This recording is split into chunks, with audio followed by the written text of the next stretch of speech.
নমস্কার সকলকে, আরও একটি নতুন ভিডিওয়ে সকলকে স্বাগত জানাই।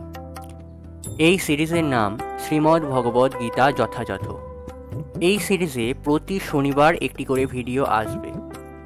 এই ভিডিওয়ে আমি বলবো গীতার প্রত্যেকটি শ্লোক, তার বাংলা অর্থ ও ব্যাখ্যা। আজ বলবো ভগবদ্ গীতার প্রথম অধ্যায় বিষাদ যোগের নবম, দশম ও একাদশ নম্বর শ্লোক।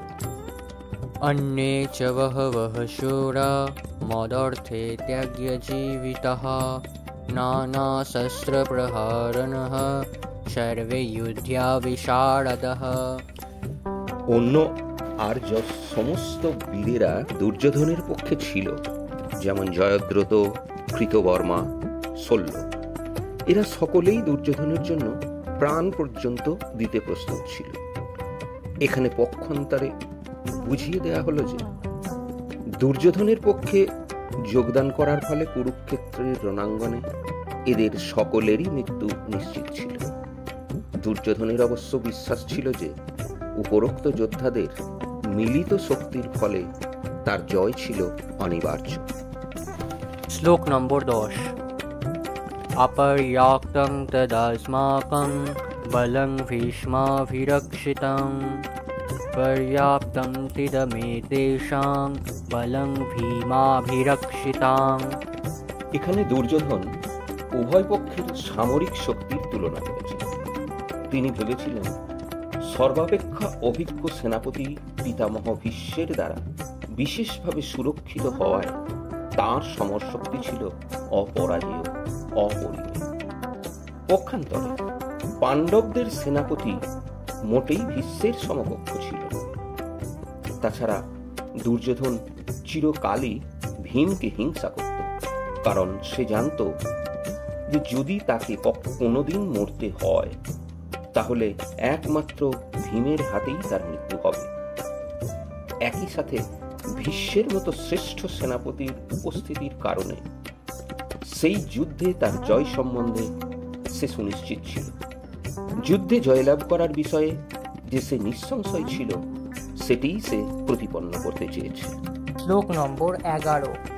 অয়নেষু চ সর্বেষু যথা ভাগমবস্থিতঃ ভীষ্মমেবাভিরক্ষন্তু ভবন্তঃ সর্ব এব হি।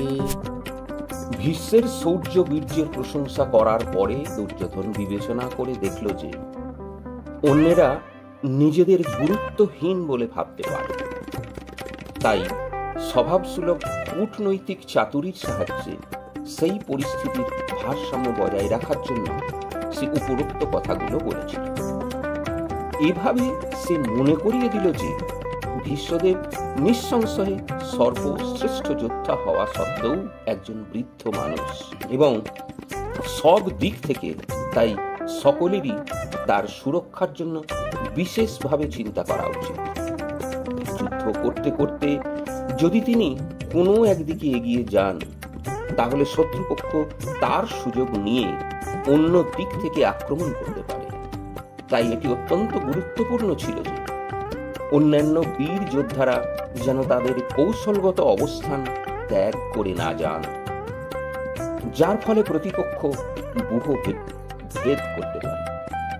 দুর্যোধন স্পষ্টতই অনুভব করেছিল যে কুরুক্ষেত্রের যুদ্ধে তার জয়লাভ সম্পূর্ণভাবে নির্ভর করছিল ভীষ্মদেবের উপর। সেই যুদ্ধে ভীষ্মদেব ও দ্রোণাচার্য যে তাকে সম্পূর্ণভাবে সহযোগিতা করবেন এ বিষয়ে সে সুনিশ্চিত ছিল, কারণ সে ইতিপূর্বেই দেখেছিল যখন হস্তিনাপুরের রাজসভায় সমস্ত রাজপুরুষের সামনে দ্রৌপদীর বস্ত্র হরণ করা হচ্ছিল, তখন তাদের প্রতি অসহায় দ্রৌপদীর আকুল আবেদনে সাড়া দিয়ে তারা একটি কথাও বলেননি। সে জানত যে তার দুই সেনাপতি পাণ্ডবদের প্রতি স্নেহ পরাবশ ছিলেন, কিন্তু পাশা খেলার সময় তারা যেমন তাদের স্নেহ প্রবণতা বর্জন করেছিলেন, এই যুদ্ধেও তারা তাই করবে। আজ এই পর্যন্তই। পরের দিন আরও একটি নতুন ভিডিও নিয়ে আসবো।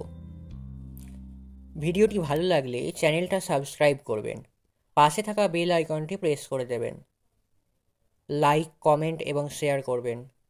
সম্পূর্ণ ভিডিওটি দেখার জন্য অসংখ্য ধন্যবাদ।